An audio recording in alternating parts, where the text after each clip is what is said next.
tongkatmu dan tetaplah percaya. Dekaplah Yesus Tuhanmu agar hidupmu berseri, segala puji bagi Tuhan diberi. Mari sebarkan, hai mari wartakan, keselamatan oleh Tuhan tiada terperi. Dan teruskan serta beritakan, rahmat ilahi dalam Yesus diberi. Rahmat ilahi dalam Yesus diberi.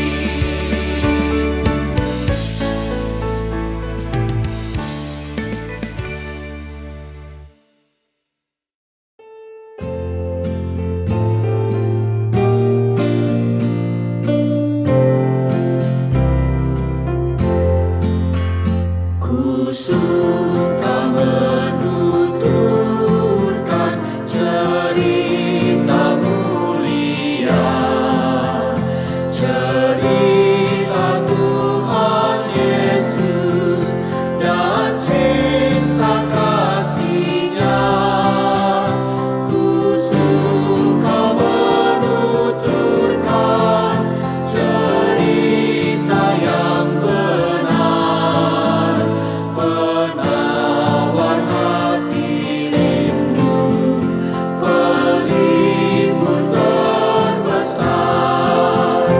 Ku suka menuturkan, ku suka memasyurkan cerita Tuhan Yesus dan cinta kasih-Nya.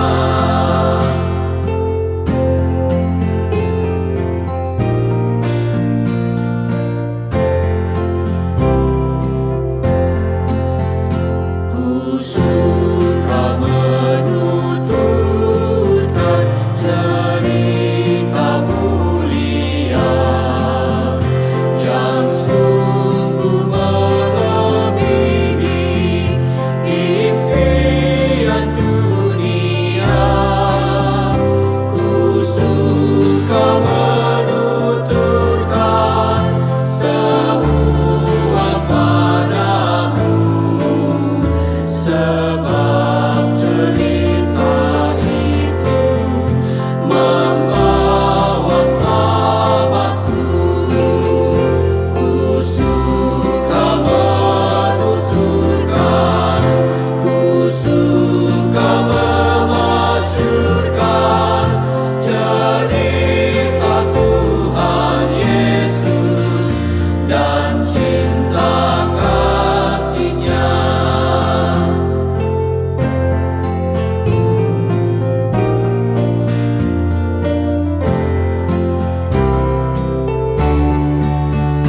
Ku suka menuturkan cerita mulia, setiap ku ulangi betapa manisnya.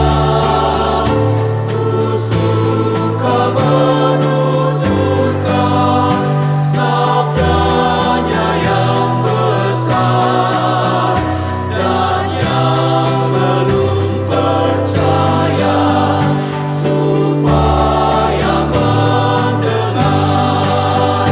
Ku suka menuturkan, ku suka memasyurkan cerita Tuhan Yesus dan cinta kasih-Nya.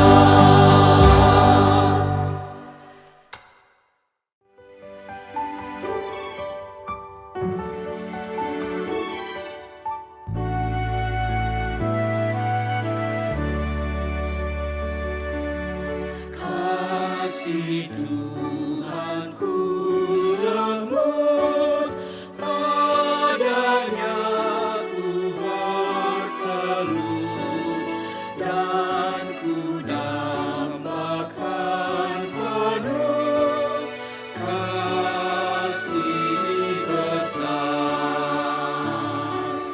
Yesus dekat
Umat Tuhan yang terkasih, kami informasikan bahwa link ibadah minggu online yang diselenggarakan melalui YKB GKI TV hanya dapat diakses pada 4 jam kebaktian, yaitu pada pukul 9, pukul 11, pukul 17, dan pukul 19 waktu Indonesia Barat.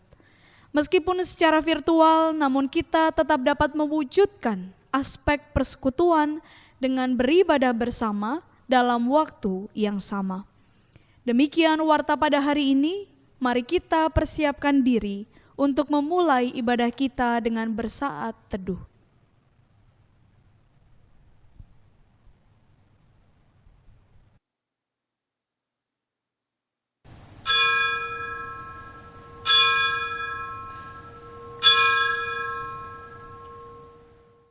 Umat Tuhan yang terkasih dimanapun saudara berada, marilah kita berbakti kepada Tuhan Allah Sang Pencipta.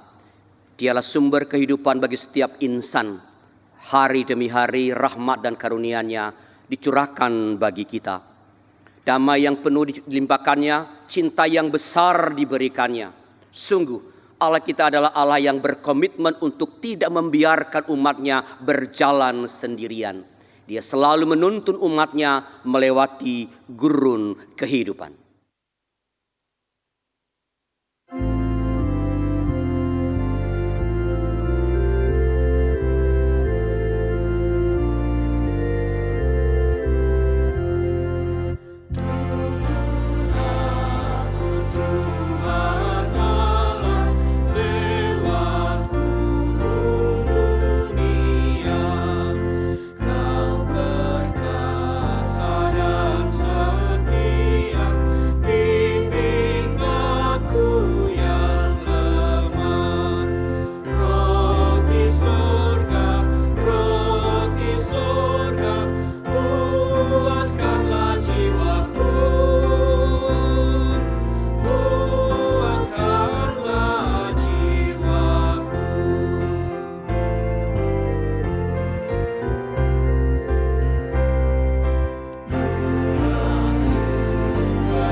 Tuhan beserta saudara.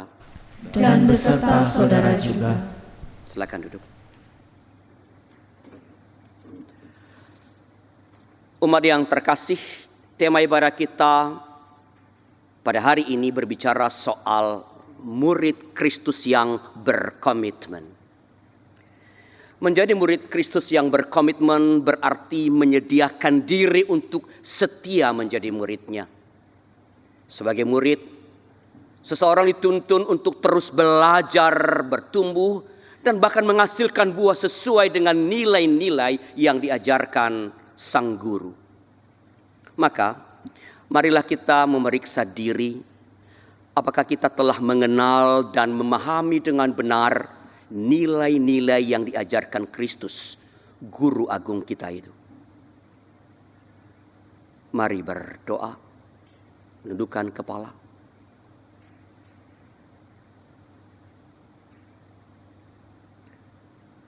Apakah kita telah bertekun memelihara ajaran tersebut? Apakah kita pun rajin untuk belajar dan memperdalam nilai-nilai yang diwartakan oleh Kristus?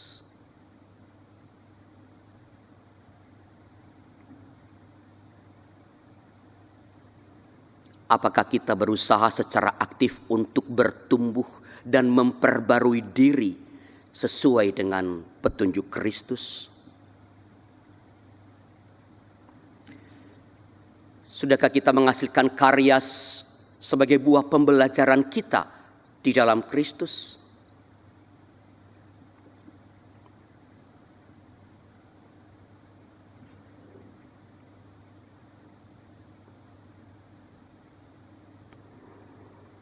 Allah kami yang baik, di dalam pengenalan akan Kristus Sang Guru Agung, kami merendahkan hati kami di hadapan-Mu. Ampuni kami sebagai murid-Mu yang terkadang terbatas dan tidak setia menjalani hakikat kemuridan itu. Hari ini kami berjanji ya Allah, untuk terus dekat padamu yang menjadi pemimpin terdekat kami. Amin.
Allah telah berjanji pada umatnya dalam Amsal pasal 16 ayat 6. Dengan kasih dan kesetiaan, kesalahan diampuni.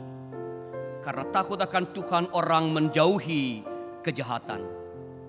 Maka marilah kita mensyukuri pengampunannya dengan memuji kebesaran Tuhan.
Dalam mensyukuri kebesaran pengampunannya, marilah kita saling mengampuni satu sama yang lain.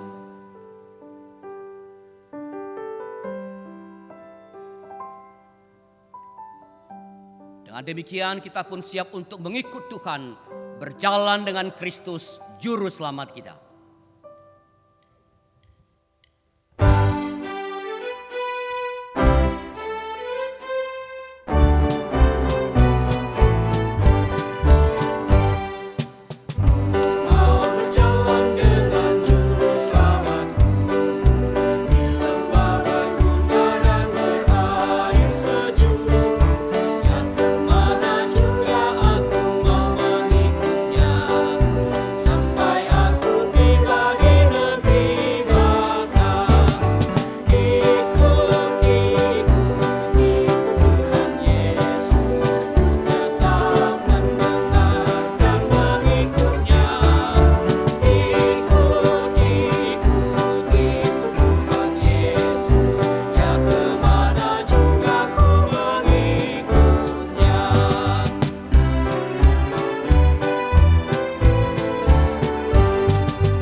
Saudara-saudara, saat kita menyatakan kesiapan mengikut Tuhan, maka kita pun selalu rindu mendengarkan panggilannya melalui firman Tuhan yang kita dengarkan.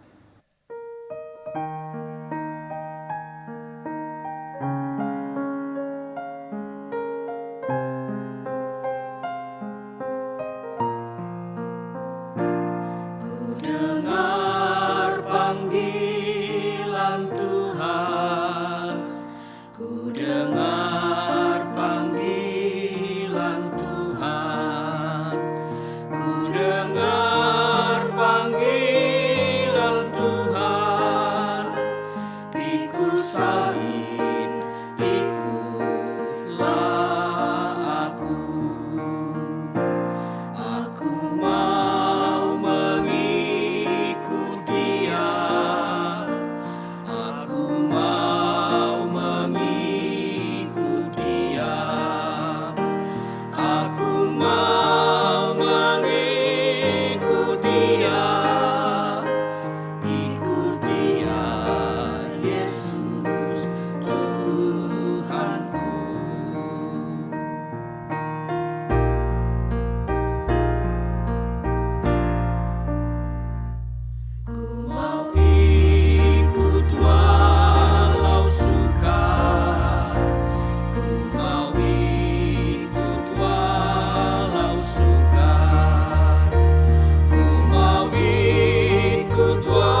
Saudara-saudara, mari kita berdoa.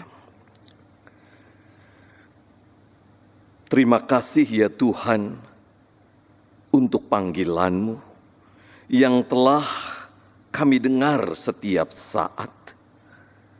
Ajari kami untuk setia menjadi murid-Mu, bertekun untuk terus belajar pada firman-Mu. Kiranya firman Tuhan yang kami dengar sesaat lagi meneguhkan kami untuk terus berjalan mengikut-Mu. Dalam nama Tuhan Yesus dan dalam tuntunan Roh Kudus, kami siap mendengar sabda-Mu. Amin.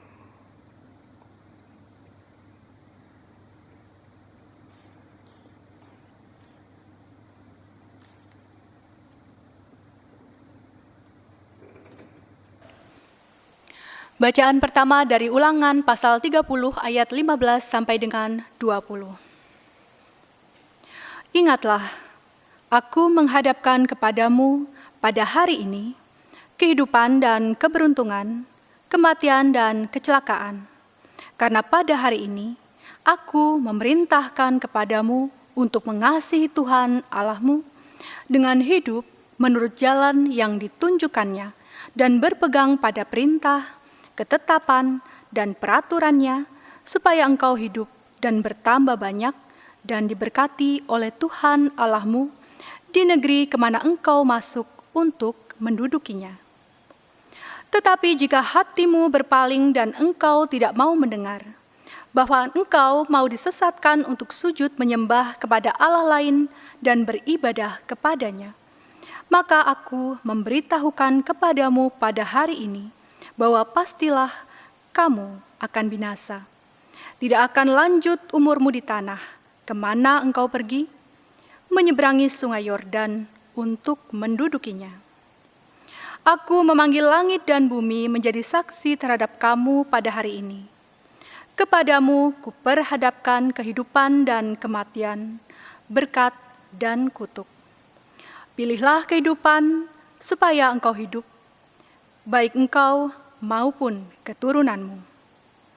Dengan mengasihi Tuhan Allahmu, mendengarkan suaranya dan berpaut padanya, sebab hal itu berarti hidupmu dan lanjut umurmu untuk tinggal di tanah yang dijanjikan Tuhan dengan sumpah kepada nenek moyangmu, yaitu kepada Abraham, Ishak dan Yakub, untuk memberikannya kepada mereka. Demikianlah sabda Tuhan. Syukur kepada Allah.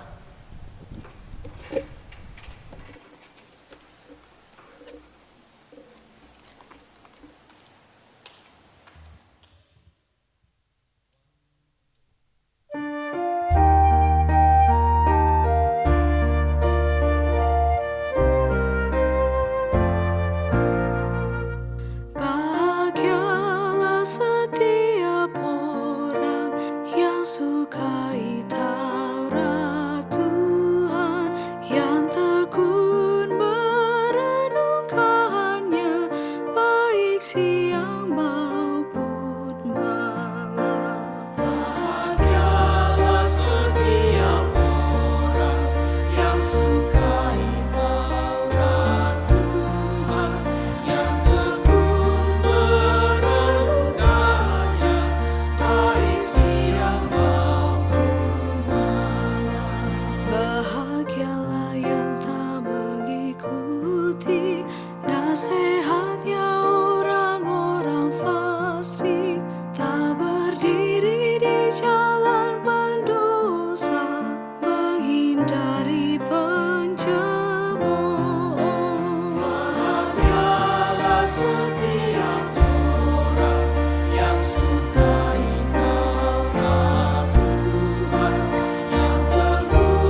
Bacaan kedua dari Filemon ayat 1 sampai dengan 21.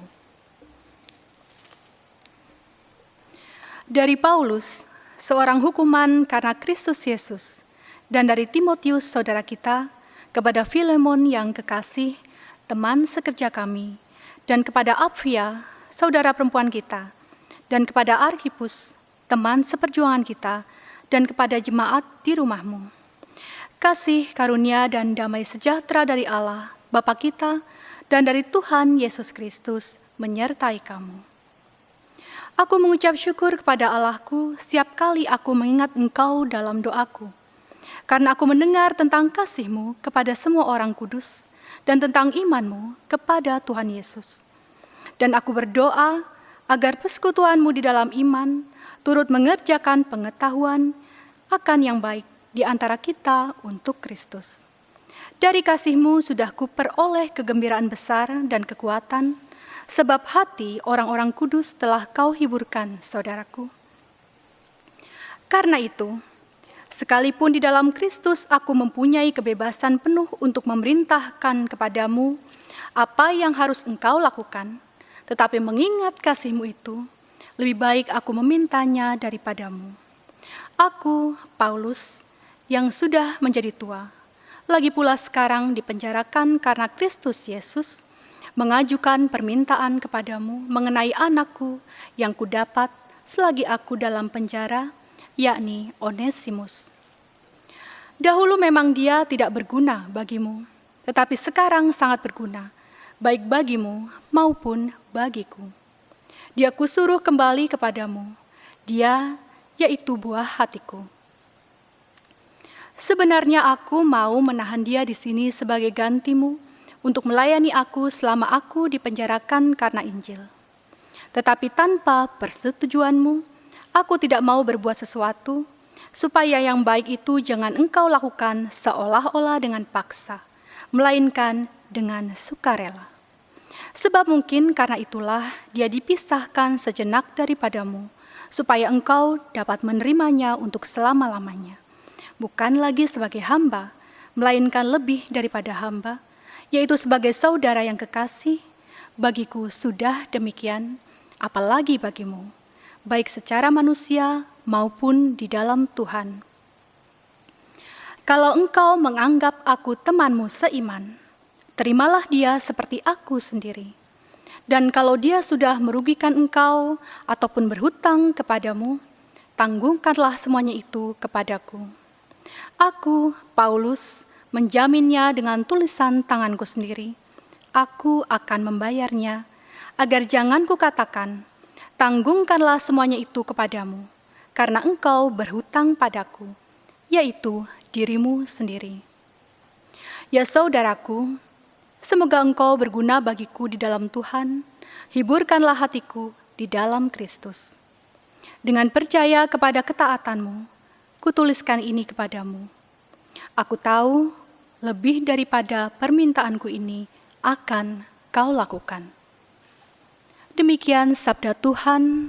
Syukur kepada Allah.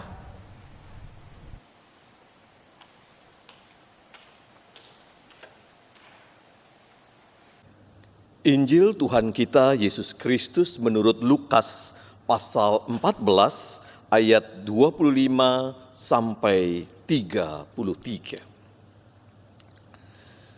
Pada suatu kali banyak orang berduyun-duyun mengikuti Yesus dalam perjalanannya.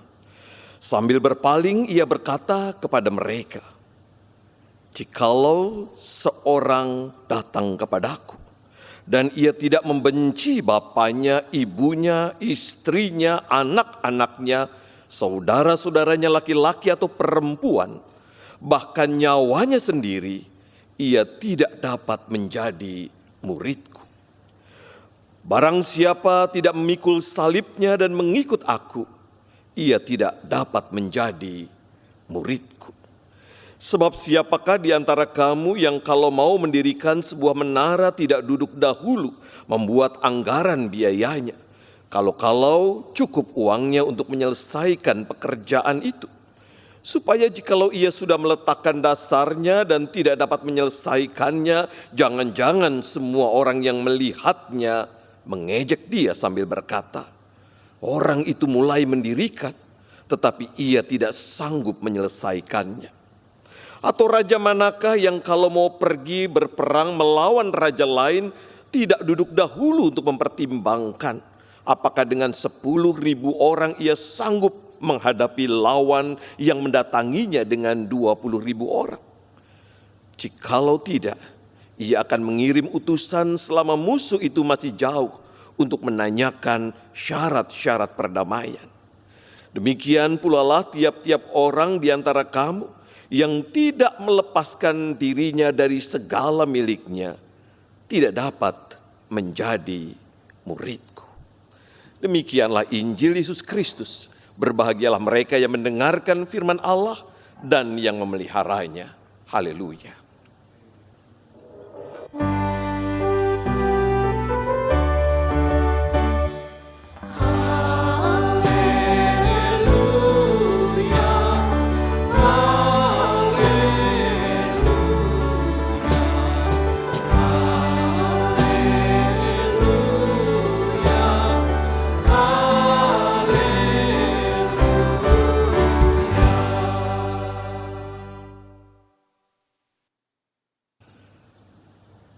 Sahabat GKI yang dikasihi Tuhan Yesus Kristus, kalau kebetulan saudara penggemar film kungfu konvensional, saudara pasti akan tahu seseorang itu dari perguruan mana hanya dengan melihat pakaian atau jurus atau penampilan dari orang yang muncul di televisi. Misalnya saudara berjumpa dengan pemeran yang berkepala gundul seperti saya, lalu kemudian di dakinya ada totol-totol berwarna hitam. Saudara pasti langsung menebak, ini dari Shaolin. Atau saudara menyaksikan sebuah adegan di mana pemeran utamanya sebelum berkelahi minum arak dari botolnya. Lalu ia berkelahi sambil terhuyung-huyung karena mabuk. Saudara akan mengatakan itu jurus dewa mabuk. Dari pakaiannya, dari jurusnya, saudara tahu dari perguruan mana orang itu. Sekarang mari kita renungkan. Dari mana orang tahu kalau kita adalah murid Kristus? Apa sih yang membuat orang tahu bahwa kita berasal dari perguruan yang dipimpin oleh Kristus? Mungkin ada yang mengatakan kalau beribadah di gereja, oh ya tentu saja. Pakai kalung salib benar. Apalagi saudaraku? Apakah hanya itu? Apakah menjadi murid Kristus hanya sekadar datang ke gereja atau memakai simbol kalung salib? Tentu saja tidak. Hari ini kita membaca ucapan Yesus yang mengatakan, jikalau seorang datang kepadaku dan tidak membenci bapaknya, ibunya, istrinya, anak-anaknya, saudara-saudaranya laki-laki atau perempuan, bahkan nyawanya sendiri, ia tidak dapat menjadi muridku. Tentu saja kita tidak boleh memahami ucapan ini secara harfiah lalu mengatakan ciri orang Kristen adalah membenci keluarganya. Tidak. Kalimat ini adalah sebuah peribahasa yang menggunakan gaya bahasa berlebihan. Yang biasanya dipakai untuk menggambarkan sebuah gagasan atau menekankan sebuah gagasan supaya lebih jelas, konkret, sekaligus mengejutkan. Saudara-saudara, kita tahu bahwa budaya Yahudi sangat menjunjung tinggi pertalian atau relasi kekeluargaan. Setiap orang terikat pada komitmen kekerabatan yang begitu tinggi. Komitmen itu tampak dalam berbagai macam tradisi mereka. Salah satunya misalnya adalah pernikahan levirat, di mana seorang adik laki-laki harus menikahi istri abangnya jika abangnya meninggal dunia. Dan kalau kita menyaksikan, kita membaca Alkitab, Yesus juga menunjukkan komitmen kecintaannya pada keluarga. Salah satunya dicatat oleh Injil Yohanes. Ketika Yesus disalibkan, Yesus masih memikirkan ibunya, sehingga menitipkan ibunya kepada Yohanes. Justru karena tahu betapa komitmen terhadap keluarga amat tinggi, pernyataan Yesus ini mau mengatakan, komitmen menjadi murid Kristus harus diletakkan di atas komitmen pada keluarga. Sebenarnya saudara-saudara, perkataan Yesus ini menunjukkan sejatinya menjadi murid Yesus. Pada masa itu menjadi murid berarti berjalan di belakang sang guru. Seorang murid melihat, mengamati, dan mengikuti gurunya. Ia menatap dengan panca inderanya, memasukkan nilai-nilai dalam hatinya, dan kemudian melakukan ulang duplikasi pada apa yang dilakukan oleh gurunya. Dengan demikian, seorang murid berfokus pada sang guru, bukan pada dirinya sendiri, bukan pada kepentingannya sendiri. Hal ini bukan berarti dirinya tidak penting. Bukan berarti ia tidak boleh punya kepentingan apapun, melainkan meletakkan diri dan kepentingannya di bawah komitmennya pada sang guru. Dan inilah juga yang difirmankan dalam Keluaran 30 ayat yang ke-16 tentang bagaimana mengikut Tuhan. Firman Tuhan mengatakan, hidup menurut jalan yang ditunjukkannya dan berpegang pada perintah, ketetapan, dan peraturannya. Menjadi murid itu berarti berpegang pada perintahnya, ketetapannya, dan peraturannya. Lalu kitab Keluaran mengatakan, disitulah berkat-berkat Tuhan akan hadir. Atau dalam bahasa pemazmur, engkau akan berbahagia. Saudara-saudara, bukankah berbahagia adalah keinginan kita semua? Belakangan ini media sosial cukup marak dengan stoikisme atau paham stoa. Paham ini sebenarnya telah ada cukup lama, jauh sebelum kekristenan. Secara sederhana saudara-saudara, salah satu pemahaman yang penting dalam stoa mengatakan kebahagiaan tidak terletak di luar diri kita. Kebahagiaan tidak ditentukan oleh faktor eksternal. Kebahagiaan ada di dalam diri kita, faktor internal. Apakah hal ini benar? Tentu saja benar. Kekristenan juga setuju bahwa kebahagiaan tidak ditentukan oleh faktor eksternal di luar diri kita, yang pada masa kini biasanya identik dengan materi.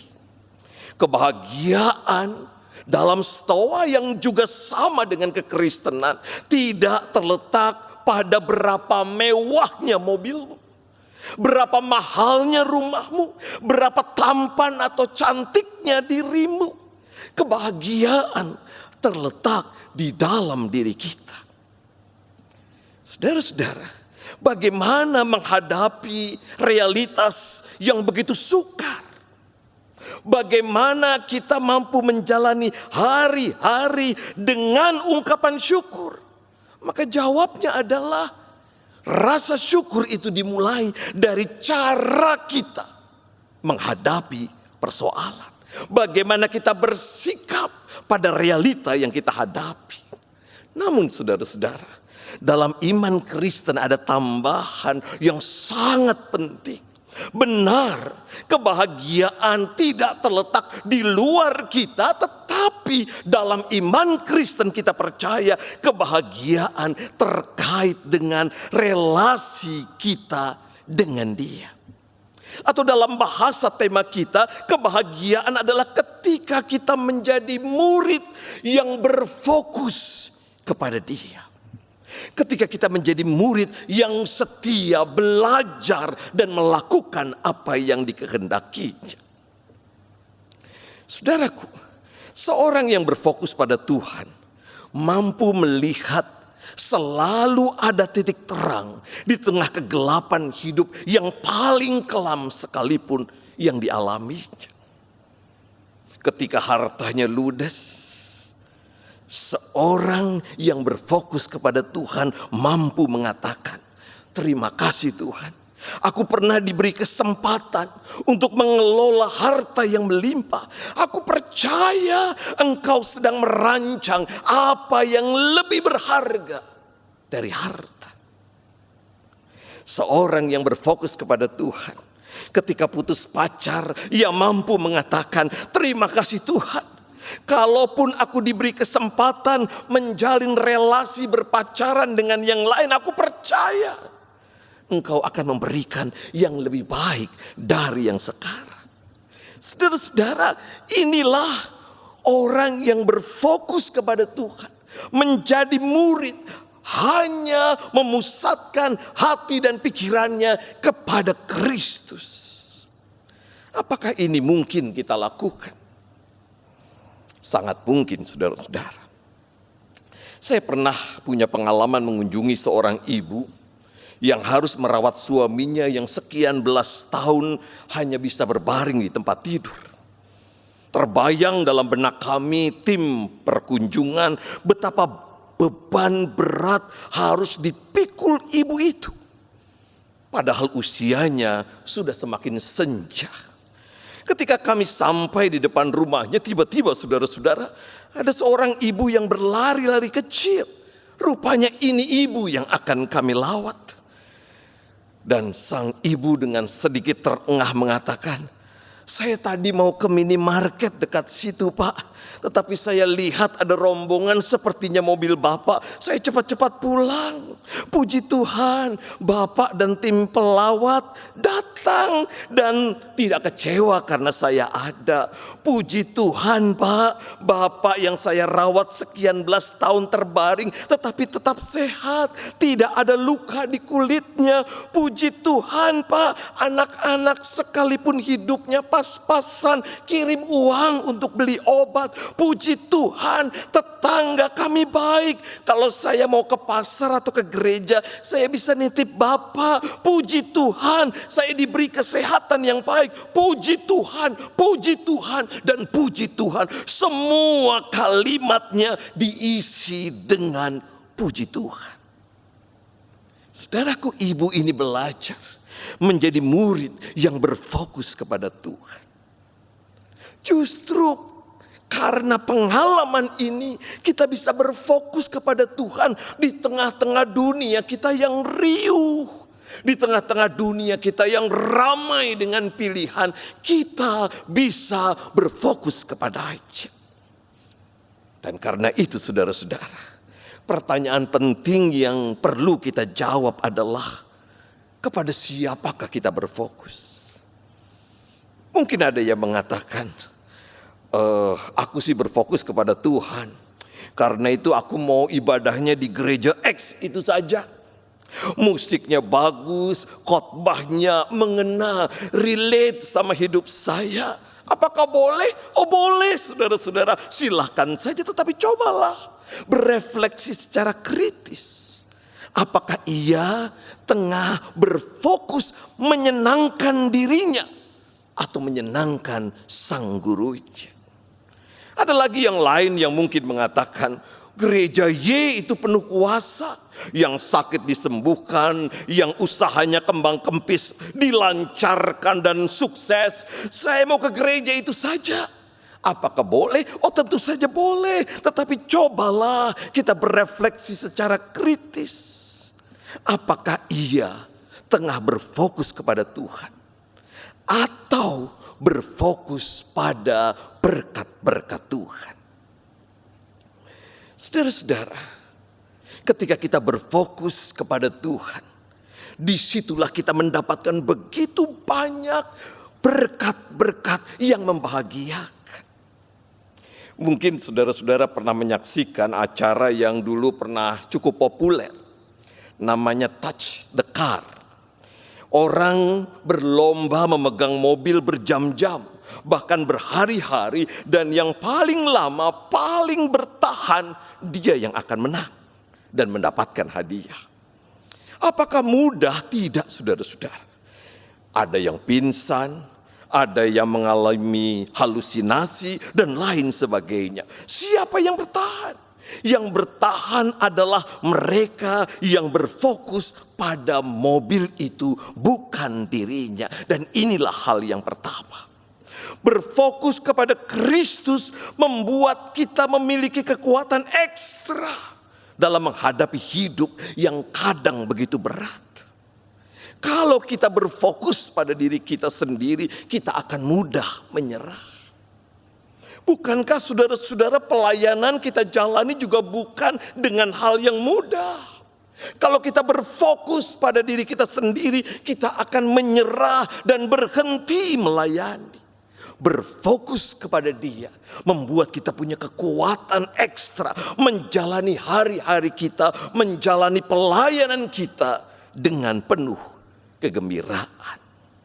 Yang kedua, saudara-saudara, kalau kita menjadikan Yesus sebagai guru kita, maka kita mencoba memperhatikan hidup yang diajarkan Yesus, perilaku yang dilakukan oleh Yesus.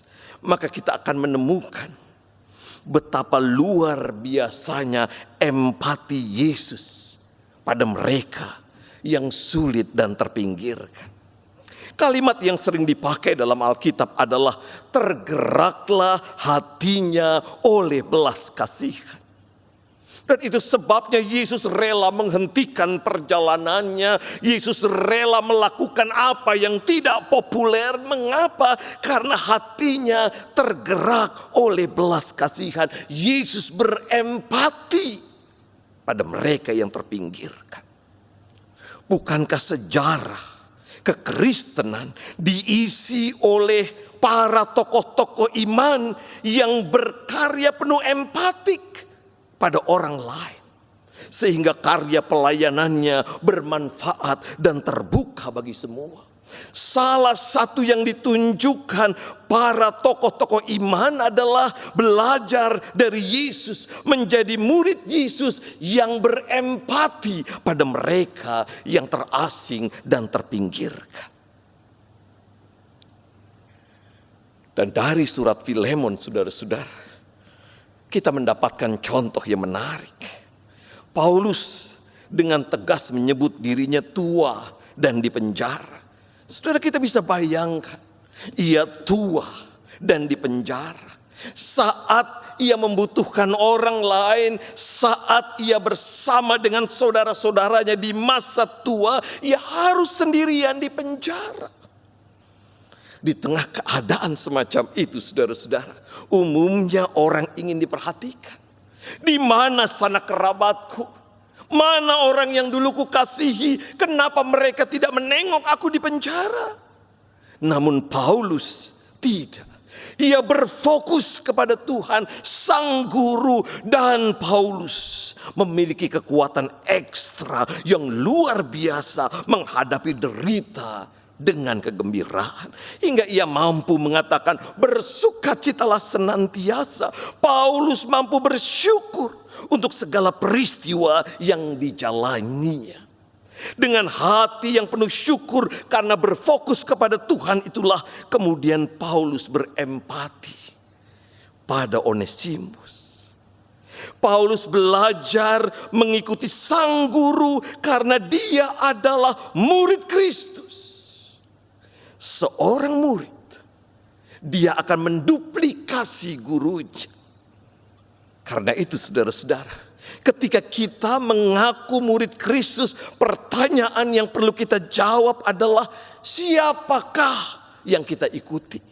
Siapakah yang kita duplikasi? Maka jawaban itu akan menentukan sebenarnya kita murid siapa. Tuhan mencintai kita semua. Amin.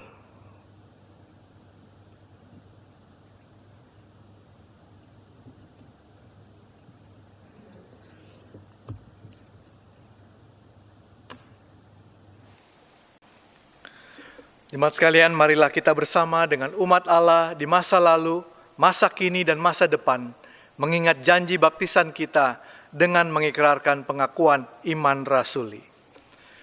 Aku percaya kepada Allah, Bapa yang Maha Kuasa, Halik langit dan bumi, dan kepada Yesus Kristus, Anaknya yang tunggal, Tuhan kita, yang dikandung dari Roh Kudus, lahir dari anak darah Maria, yang menderita sengsara di bawah pemerintahan Pontius Pilatus, disalibkan, mati dan dikuburkan, turun ke dalam kerajaan maut. Pada hari yang ketiga, bangkit pula dari antara orang mati, naik ke surga, duduk di sebelah kanan Allah, Bapa yang Maha Kuasa. Dari sana Ia akan datang untuk menghakimi orang yang hidup dan mati. Aku percaya pada Roh Kudus, gereja yang kudus dan am, persekutuan orang kudus, pengampunan dosa, kebangkitan orang mati, dan hidup yang kekal. Amin.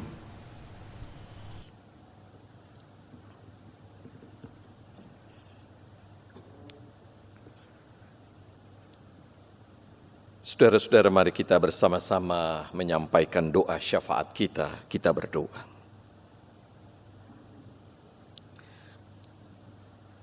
Tuhan, kami mau menjadi murid-Mu yang berfokus pada Engkau.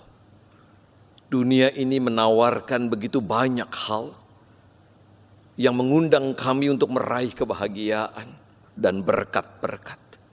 Namun kami percaya berpaut pada Engkau Sang Guru adalah sumber berkat dan kebahagiaan.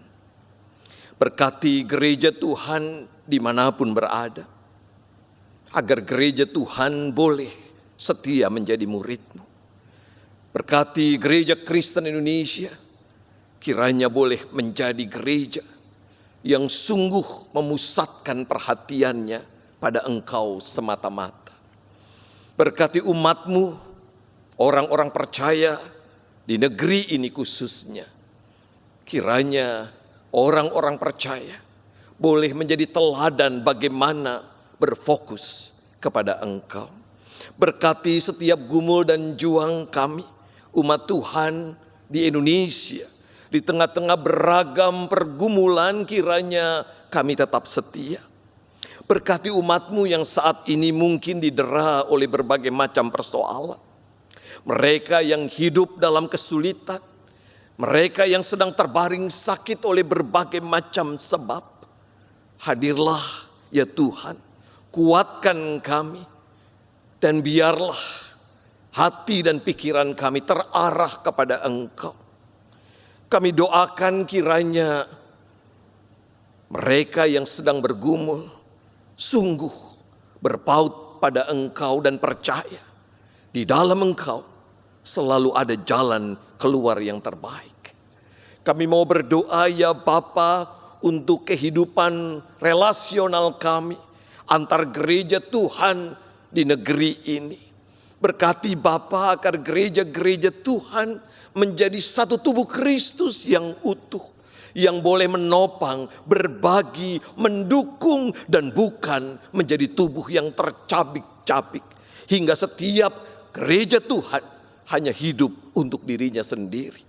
Berkati ya Bapa lembaga-lembaga ekumene yang ada di negeri ini, kiranya lewat lembaga-lembaga yang ada, kami gereja Tuhan bersatu padu membangun kehidupan yang lebih baik bagi semua. Kami mau berdoa buat pemerintah kami.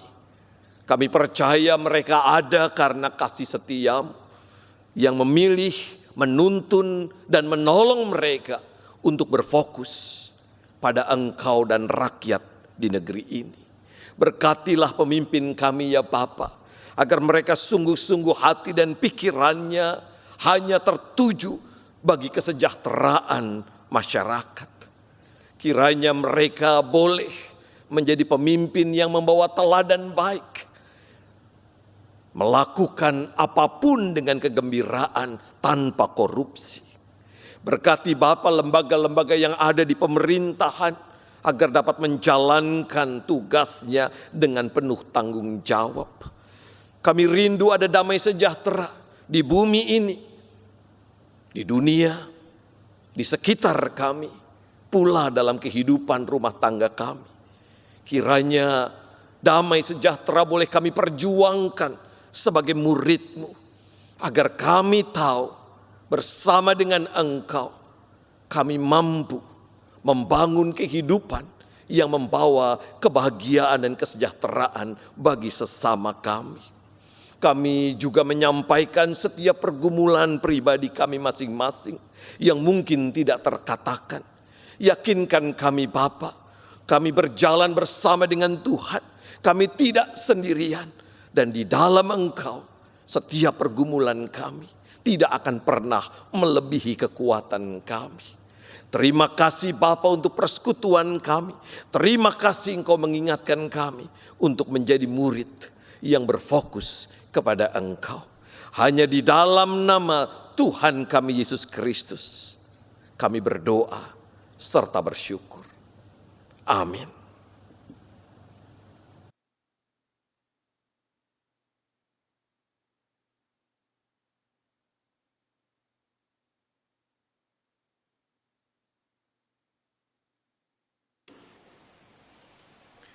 Umat Tuhan, dengan sukacita, marilah kita memberikan persembahan syukur kepada Tuhan. Dengarlah firman-Nya di dalam Mazmur 86 ayat 12 yang tertulis, Aku hendak bersyukur kepadamu, ya Tuhan Allahku, dengan segenap hatiku, dan memuliakan nama-Mu untuk selama-lamanya. Saudara-saudara dapat mengirimkan persembahan ke rekening gereja masing-masing.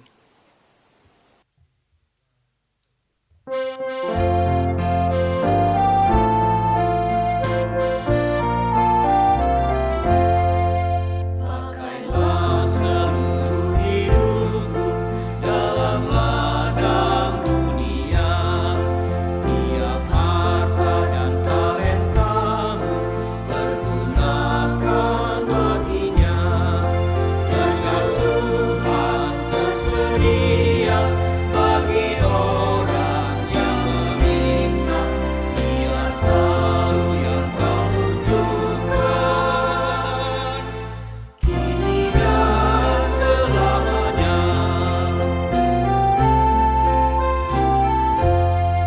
Sungguh banyak waktu terbuang untuk hal yang tak perlu. Tuhan banyak beri peluang menyalurkan kasih-Mu.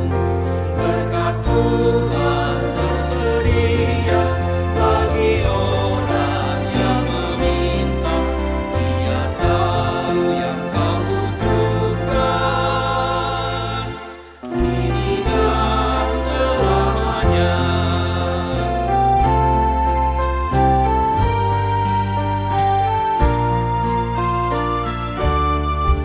Ingatlah akan Penciptamu pada masa mudamu, sebelum tiba hari tua, persembahkan karya-Mu. Berkat Tuhan tersedia bagi orang yang meminta, Dia tahu yang kau butuhkan, kini dan selamanya.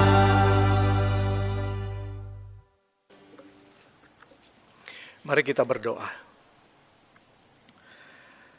Bapa di dalam sorga, kami mengucap syukur atas semua berkat yang Engkau limpahkan kepada kami, baik sebagai pribadi, keluarga maupun gereja. Dalam setiap peristiwa baik yang menyenangkan maupun yang tidak menyenangkan, Engkau senantiasa berkomitmen menyertai kami. Sungguh tiada terukur kasih setia-Mu bagi kami. Tuhan, pada saat ini kami membawa persembahan kepadamu, baik dalam rupa uang yang merupakan hasil karya kami, maupun melalui persembahan hidup kami, sebagai bentuk komitmen kami, sebagai murid-Mu. Terimalah ya Tuhan, dan kuduskanlah persembahan kami. Di dalam nama Tuhan Yesus Kristus, kami bersyukur. Amin.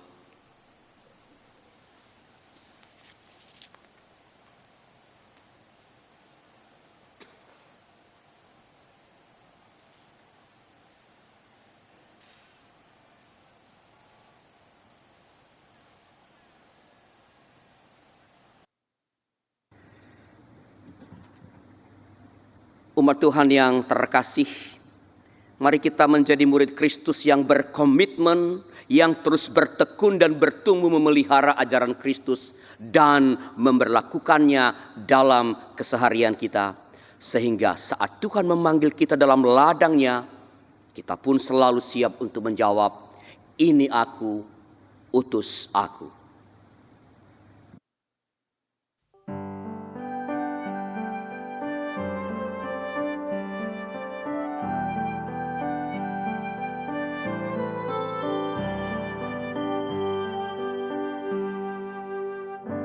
Aku Tuhan semesta, cerita-Mu ku dengar. Kau di dunia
Saudara-saudara, arahkanlah hatimu kepada Tuhan. Kami mengarahkan hati kami kepada Tuhan. Jadilah saksi Kristus. Syukur kepada Allah, Terpujilah Tuhan. kini dan selamanya.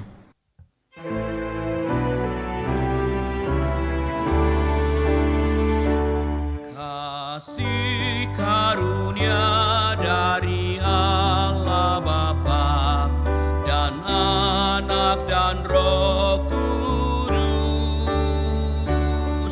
kiranya beserta kamu sekalian sekarang dan selamanya.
Sahabat, mari dukung pelayanan dan pekabaran Injil melalui YKB dengan membagikan link acara ini kepada sebanyak mungkin orang. Dukungan juga dapat saudara lakukan dengan mentransfer dukungan finansial ke rekening BCA ke nomor 450 305 2990 450 305 2990 atas nama Yayasan Komunikasi Bersama.